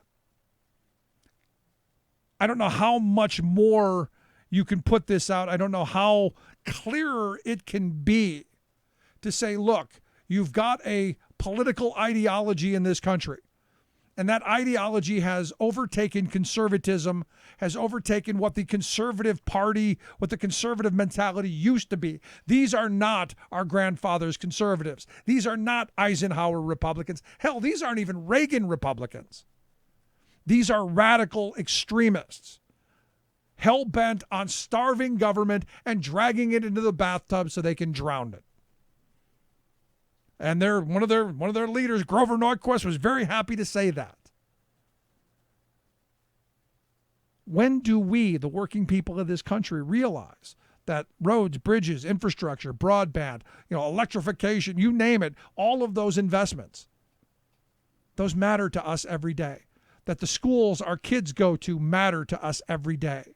That even if we don't have kids in schools, those schools still matter, because those kids learning today may be the ones that save your life tomorrow. When do we realize that the infrastructure of our waterways, go through any of it, matters to us individually every day? And that, giving more to the Koch brothers and to our 25 billionaire hedge fund managers who took $11 billion last year, and to the 1% of the 1%, how much more do they want/need? And how much of our future, how much of our children's opportunity, how much of the American dream do we have to sacrifice to feed their insatiable appetite for more? How much? Give me a number. The reality is they can't, because there isn't a number. They want it all. Question is, when do we say enough is enough? And that's why I think, these resistance movements, the indivisible movement, the March for Truth, all of these things are integral parts of waking us up, getting us used to being back in the streets, because the reality is we've been complacent for far too long. And I've been calling for a much more militant working class ever since I've been on the air. Learn the lessons of our history. Learn the lessons of what it took to build the most prosperous working class in the history of civilization, and start there. Because look, the wealth class of this country, they're never going to run out of want. So To me, it's that simple. Healthcare, education, infrastructure, these are all things that every day affect our lives. I'd love to hear your thoughts. You can email me, Rick at thericksmithshow.com. Interested to hear where did this all go wrong? When did the Republican Party lose its mind? Was it 2010 when the Tea Party took over? Was it George Bush and his tax cuts that gave more and more to the wealth class? Was it Ronald Reagan with the tax reform bill of 86 that taxed unemployment benefits for the first time and gave massive tax cuts to the very wealthy, thus creating huge, huge wealth at the top? Where was it? Where do you see it? Love to hear it. Rick at thericksmithshow.com. Quick break. Right back after this.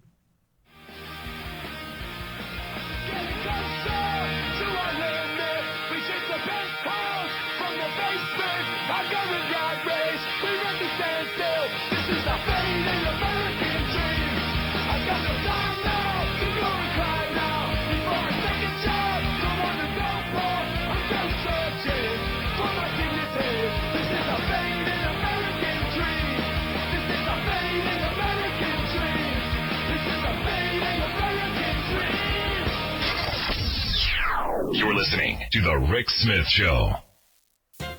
It's easy to become mesmerized by The Donald Show in this year's political circus, but it's time for progressives to focus on the outer rings, where the Koch brothers, American Legislative Exchange Council, and their corporate cohorts have laid siege to our state governments. It's not a coincidence that such a large flock of corporatists and right-wing ideologues now roosts in state offices and keeps pushing exactly the same anti-people rhetoric and tactics. Nor is their lockstep embrace of identical corporation-enthroning proposals the result of small minds thinking alike.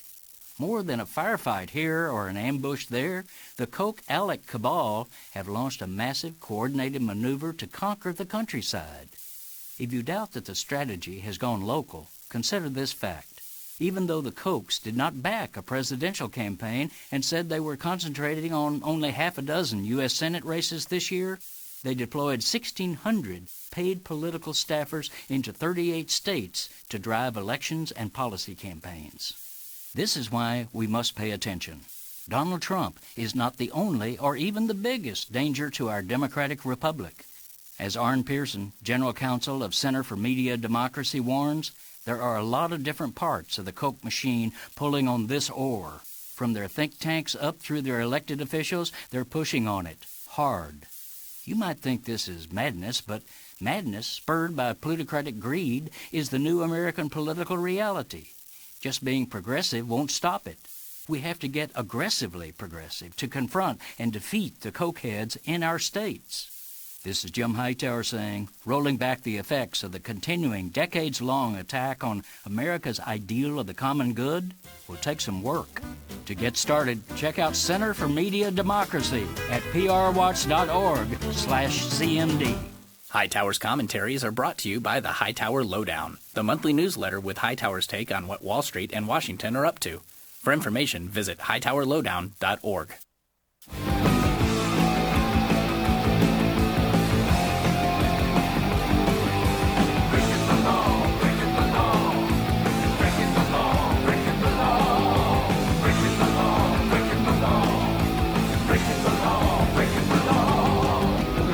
Show.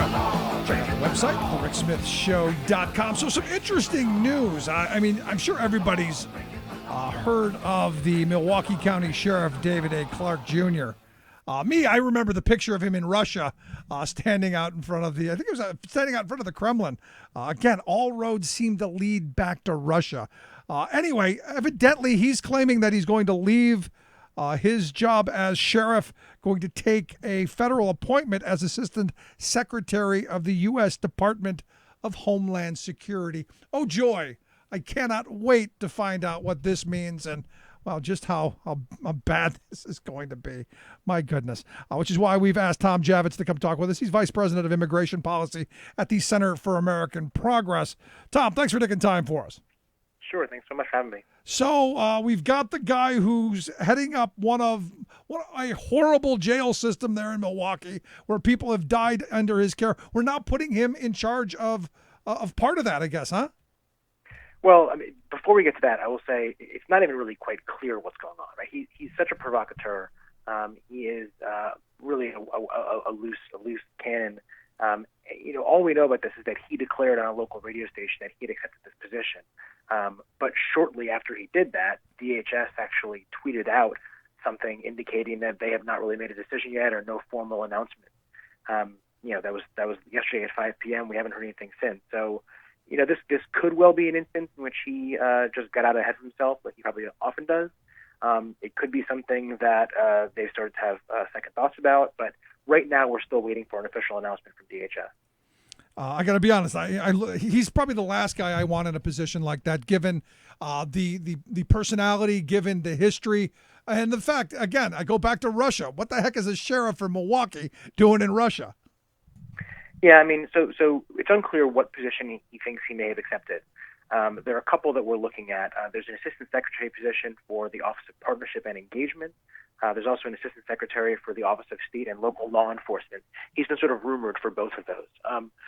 Both of those positions are positions that rely upon a person who's able to build relationships with other state and local government entities, with law enforcement around the country, with tribal leaders, and in some cases with universities and other sort of, public entities and private entities. It's not someone who has become famous essentially as a bomb thrower for saying things like, Islam is a sick religion and, Black Lives Matter is akin to ISIS. I mean, he's not someone who has said that, when dealing with Democratic officials, he wants to throttle them, right? This is not someone who's going to have terrible success going to law enforcement agencies or local governments around the country to build bridges and find ways to work productively with them. Yeah, but here's the thing. I mean, we've got an administration that doesn't want to do any of those things either. So it seems to me he would be a perfect fit for them. Yeah, I mean, there's no question. He is in line with the kinds of people they've been tapping for positions throughout the Department of Homeland Security in particular. There are political appointees throughout that entire department right now, all at the sub cabinet level, all at the level that don't require Senate confirmation, it appears, who would, if they were held up to the light of day, if they were put before the Senate and forced to answer questions and defend their nominations in order to get confirmation, would almost certainly never make it through, right? Like, I would love to see, if this position is one that requires Senate confirmation, some of the senators out there that are in, tough states try to defend his record as being someone who should be filling this role. I think they'd have a really hard time owning this appointment. Yeah, I mean, I look at this and I don't see the qualification, but here again, I guess that doesn't really matter because it doesn't seem to matter. But here's the thing that I've been saying today is maybe what's going on with the Trump administration now, maybe we the people are going to wake up to the reality that this stuff is hard, that it takes people who are qualified, people who know what they're doing. Not just any idiot can be president. Not just any idiot can run these things. Because look, we've got an idiot who's doing really just a horrible job of it. Are you somewhere in that ballpark that maybe we might come back to that idea that you need to be qualified?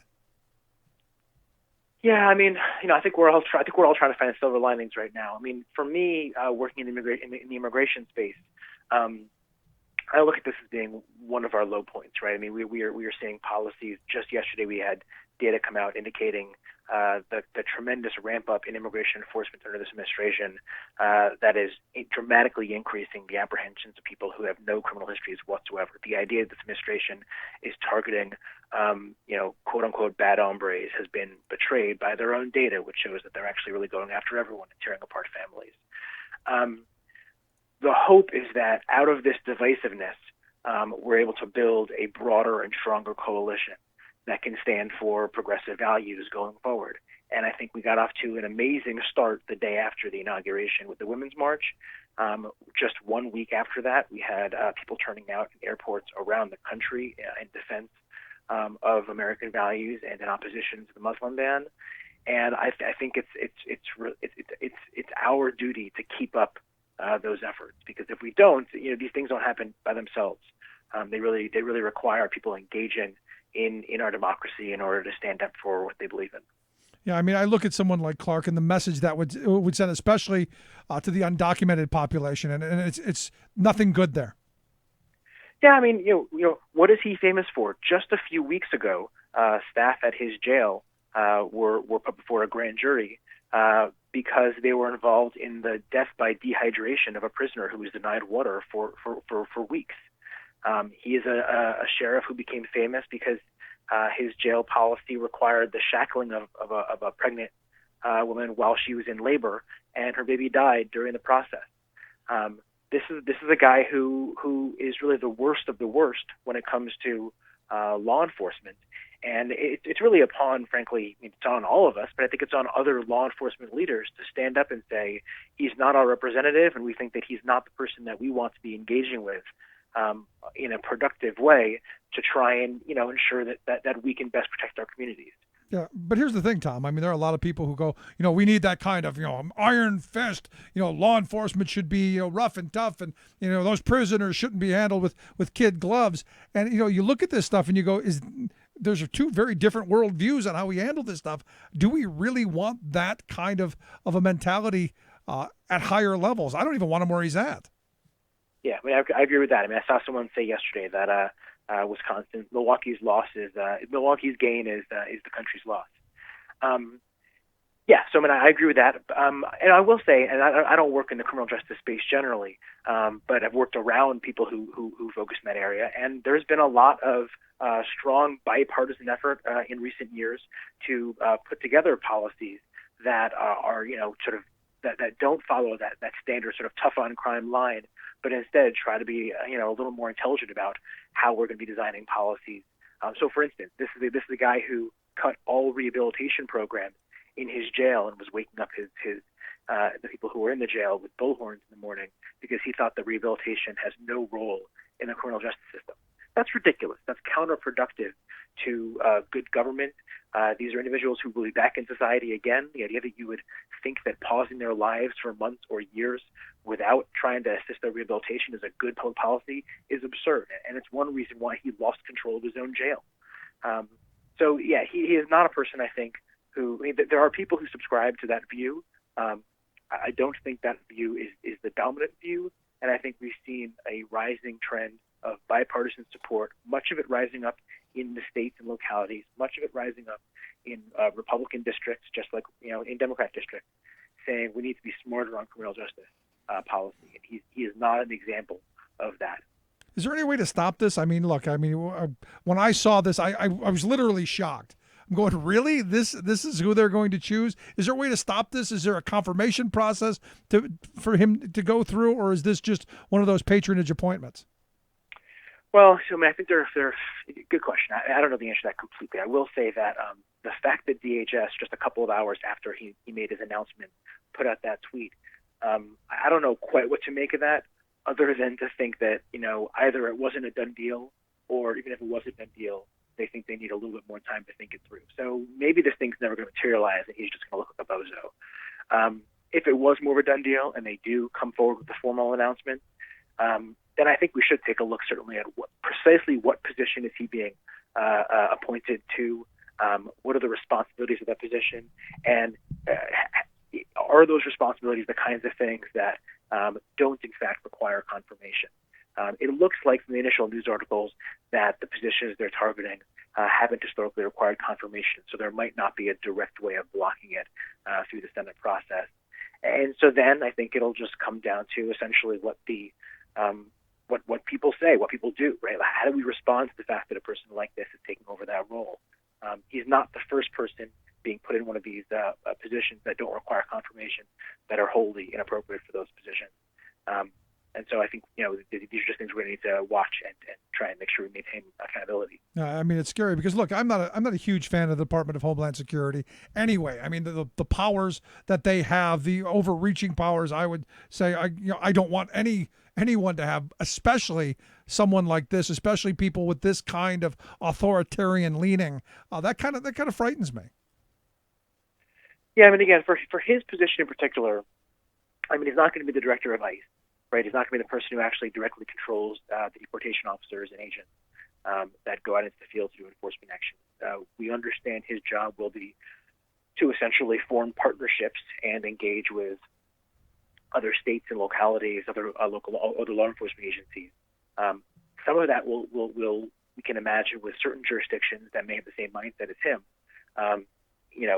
could well lead to a great ramp up in immigration enforcement in those places that we'll have to police, frankly. I mean, I think we've seen in a number of instances that when states and localities get into the business of immigration enforcement, they typically also get into the business of unconstitutional policing practices. So that's going to be something that we have to watch. But frankly, a lot of jurisdictions out there, not just major cities, but also counties, states, including smaller areas as well, have been going in the opposite direction as a result of this administration's assault on immigrants. They've been essentially banding together to stand with their communities and find ways in which they can strengthen their communities in defense of both community safety, but also in defense of just general community welfare. And I think we're going to continue to see that trend, particularly in response to, if this goes through, the appointment of someone as divisive and dangerous as Sheriff Clark. Another opportunity to get active and engaged and begin to take back our government. Tom, I appreciate you taking some time for us, sharing your thoughts on this and letting us know what's going on. Yeah, thanks so much. Great talking with you, Tom Javits. Again, if you want to check out their website, we've got a link at thericksmithshow.com. Just go to AmericanProgress.org. Stick around. You're listening to The Rick Smith Show. We're working people. Love to talk.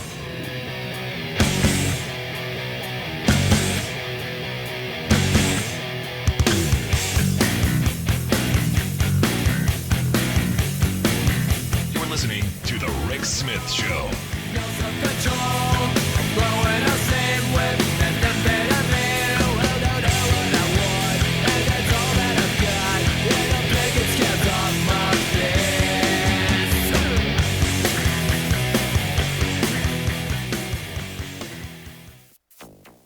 Shocked and disappointed. That's how Governor Cooper described federal hurricane funding. 99% of North Carolina's requests for disaster relief denied.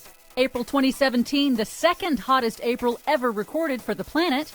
U.S. Secretary of State Tillerson signs climate change declaration.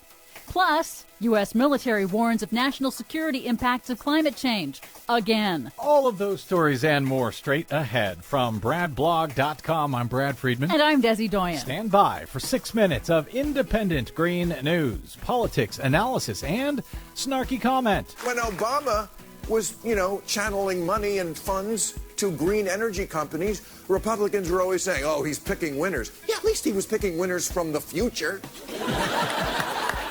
Not picking winners from the 19th century. Yep, this is your Green News Report. It's like saying we got to get those Blockbuster video clerks back to work.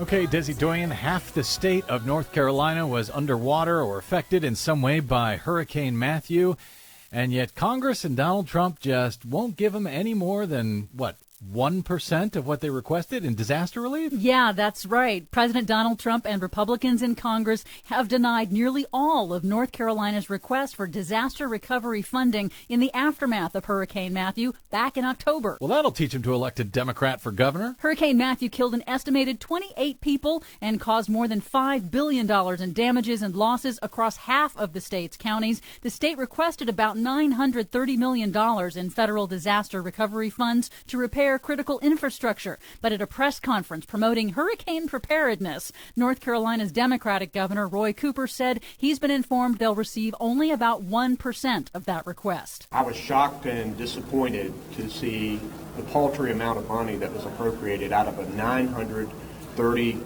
million request that was conservative. Only $6.1 million was approved. Unbelievable. Governor Cooper has asked Trump to visit for himself to see the devastation. Meanwhile, it's official. April 2017 was the second hottest April ever recorded for the planet. See, it's getting cooler. That's according to NASA. This April ranks second only to last April. The last 4 hottest Aprils on record all occurred in the last 4 years. Global cooling. An unusually warm spring in the Arctic fueled this second hottest April record, which is also notable because it occurred in the absence of an El Nino event boosting global temperatures. At least one member of Trump's cabinet has acknowledged the reality of man-made climate change. Last week at the annual meeting of the Arctic Council, comprised of the 7 nations with Arctic territory, U.S. Secretary of State Rex Tillerson formally signed on to the Fairbanks Declaration, a document that, quote, reiterates the need for global action to reduce both long-lived greenhouse gases and short-lived climate pollutants. Tillerson said, however, the United States will not rush to make a decision about whether to remain in the United Nations Paris Climate Agreement. Take your time, Secretary Tillerson. Never thought I'd be happy that the former CEO of Exxon was our Secretary of State, but he seems to be the only one with any sanity in this administration when it comes to climate change right now. Well, also with some sanity, the U.S. military. The U.S. intelligence community has also acknowledged that climate change is a national security threat. In the annual Worldwide Threat Assessment Report delivered to the Senate last Thursday by Trump's Director of National Intelligence, Dan Coats, the report warns that climate change is raising the risk and likelihood of conflict around the world, with warming temperatures triggering extreme weather disasters that risk destabilizing volatile regions and raising the risk of potential conflicts over scarce resources like water. In Ohio, the company behind the controversial Dakota Access Pipeline has been fined more than $430,000 for air and water pollution violations by the state of Ohio. In just 7 weeks of construction, Energy Transfer Partners' new Rover pipeline has already caused 18 leaks and spill incidents, including an estimated 5 million gallon spill of drilling mud that smothered a pristine Ohio wetland. The Federal Energy Regulatory Commission has also ordered the company to not start any new construction in any new locations until an investigation of the incidents is completed. So once again, this is the company that runs the Dakota Access Pipeline, that controversial pipeline up in North Dakota approved by Donald Trump. 18 leaks. What could possibly go wrong in North Dakota? But some good news. Norway just booted up its latest offshore wind farm, a truly massive array of 150 wind turbines that will supply 1.5 million homes with clean electricity. Here in the U.S., Maryland's State Public Utility Commission has approved 2 new proposed offshore wind farms to begin construction next year. The Maryland wind farms will be only the 2nd and 3rd offshore wind farms in the entire United States. But onshore wind farms are booming. The wind industry just had its strongest first quarter in 8 years, according to a new report from the American Wind Energy Association. The wind energy sector in the U.S. is growing so quickly that, according to the report, a new wind turbine rises in America every 2.5 hours. For much more on all of these stories and the ones we couldn't get to, please check out our website at greennews.bradblog.com. I'm Brad Friedman. And I'm Desi Doyen. And this has been your Green News Report.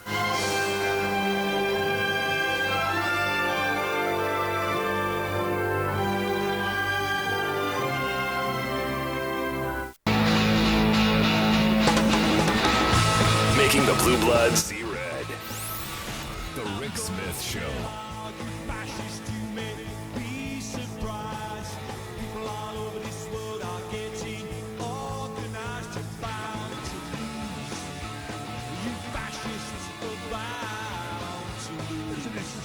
Tidbit. Evidently, a top Republican on the Senate Intelligence Committee, they are saying that Michael Flynn's lawyers are telling them that, well, Michael Flynn's not honoring the subpoena, not coming. Now, I thought he would at least show up and do the I plead the fifth thing, which, if it were me, I'm not answering anything. I plead the fifth to everything. Because eventually, I think he goes to jail. Eventually, he's going to be a fall guy. There's no question. And I think his lawyers know that the more he speaks, the more exposure, the more everything, I think the worse things get. Now, on the other side of this, understand the government doesn't run out of time or money. They're going to get him. He's going to get something. He's just not going to help him. And I even tell my kids that. Anybody asks you a question, I don't say a word. You're going to do what you're going to do without help from me. I'll tell you that. Interesting. Also, Jason Chaffetz has announced that, he's going to resign at some point before the end of his congressional term. Now, this is the weird thing. This guy is at the top of his career. I mean, he's the head of the committee, one of the most powerful committees in Congress.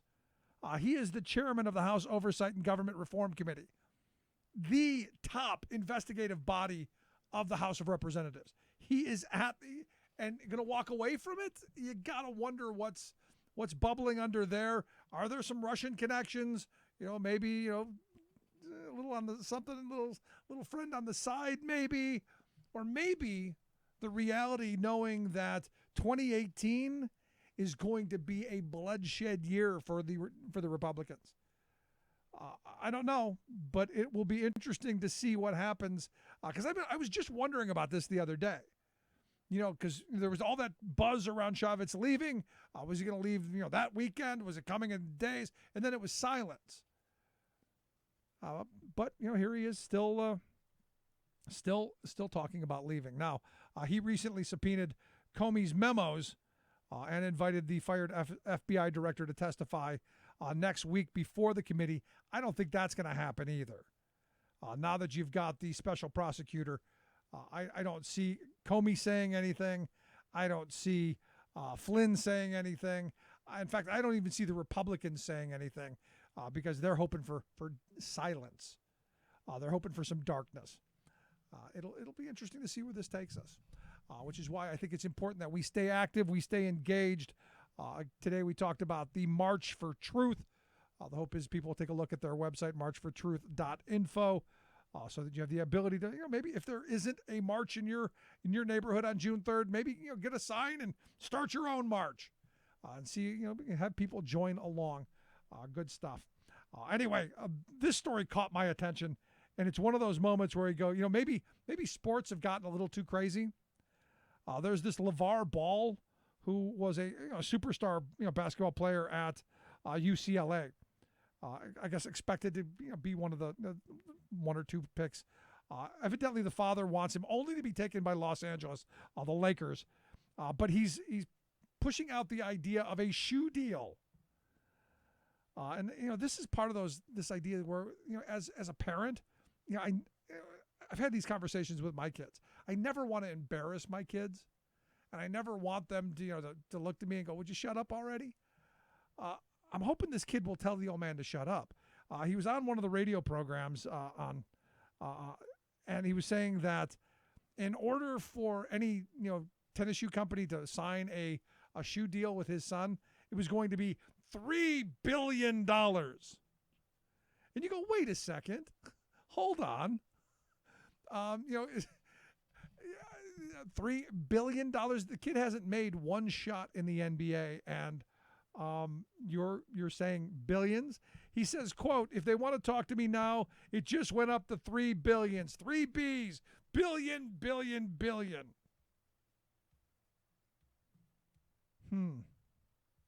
Yeah. There you go, LeVar. Yeah. $3 billion. And you go, wait a second, it's a pair of tennis shoes. And then you find out that the old man has sold about 500 pair of the Z02 shoes at about $500 a pair. And you go, who exactly has $500 to buy a pair of tennis shoes? I mean, honestly and truthfully, this is just nuts.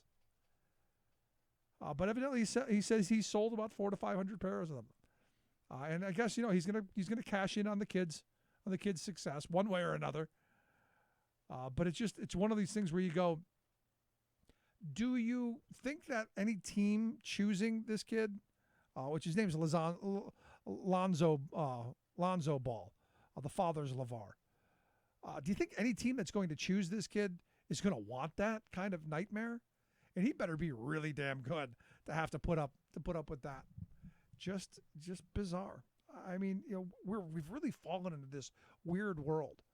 I mean, to me personally, I look at that story, and even if I had $500 to pay for a pair of tennis shoes, which I won't and don't, this would be the last one that I would ever buy. I mean, it's really just that kind of crazy. It just blows my mind, especially when you look at all the problems going on in this country. $3 billion for a shoe deal? Are you kidding me? especially when you're talking about, we've got kids that are going to go without health insurance. We've got, families that are going without insurance. We've got, kids who, are just not getting opportunity at schools that are crumbling. It's just plain nuts. Just plain nuts. Love to hear your thoughts. Would you buy a $500 pair of shoes? I know I wouldn't, but I'd love to hear it. Rick at thericksmithshow.com. If you've missed any of today's program, thericksmithshow.com. That's where you go to get the podcast, the Rick Smith Show app on the smartphone. Take the program on the go wherever you go. And as always, you can email me, Rick at thericksmithshow.com. Tomorrow, lots to get to, lots to talk about. A big hearing in front of Congress. Congressman Brandon Boyle's going to be here. Going to talk about priming the pump. So much. Thanks for tuning in. We'll see you back here tomorrow.